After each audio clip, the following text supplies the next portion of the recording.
Ndabasuhuje kandi mbahaye ikaze mwe mwese mukurikirana Zeyipafu TV. Urabona n'umuhanzi Bruce Melody uri hariya mu gihugu cya Tanzania, yaje kugira gutya rero yongera guhura n'uwo bahuriye mu ndirimbo, ndetse indirimbo ikomeje gukundwa cyane, Diamond Platinumz. Bakaba bahuye, ubundi Diamond Platinumz ava mu modoka, ubundi araza asuhuza umuhanzi Bruce Melody, baraseka barishima, ndetse ubona ko bahuje urugwiro.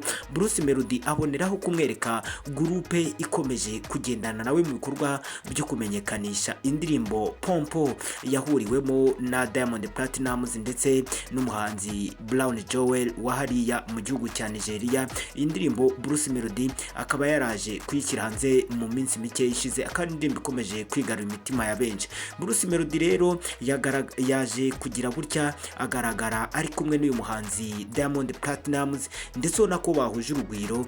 Bruce Melody akomeza kugenda amwereka abakomeje kumuherekeza mu bikorwa bye byo kwamamaza iyi ndirimbo.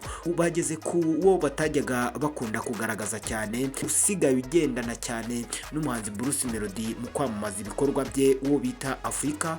Uyu nguyu baje kumumurikira Diamond, baramumwereka ubundi noneho nibaza ngo nimba ari n'umunyarwanda, bamusobanurira ko ari umunyarwanda, ubona ko bikomeje kumushimisha. Diamond Platinumz yahise abwira Bruce Melody ko bagomba gukomezanya urugendo, bagakomezanya muri gahunda zose bari bagiye gukora. Ahita amubwira ko agomba kwinjira mu modoka ye akaba ariyo bagendanamo. Yahise rero yinjira mu modoka ya Diamond Platinumz, ubundi bahita bagenda bicaranye, bakomeza kugenda bigendera mu bikorwa bindi bari bagiye gukomeza byo kumenyekanisha iyi ndirimbo, dore ko bivugwa ko uyu muhanzi Diamond Platinumz ari nawe ngo waje kwirebera Bruce Melody, dore ko yaramaze igihe amenyekanisha indirimbo ariko batari kumwe.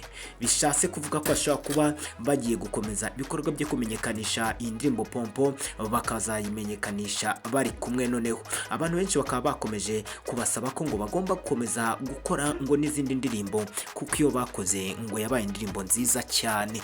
Mwakoze kwana natwe, kora subscribe, comment na share, tujye dukomeza kwibana mu makuru n'ibiganiro bageraho buri mwanya hano kuri Zeyipafu TV.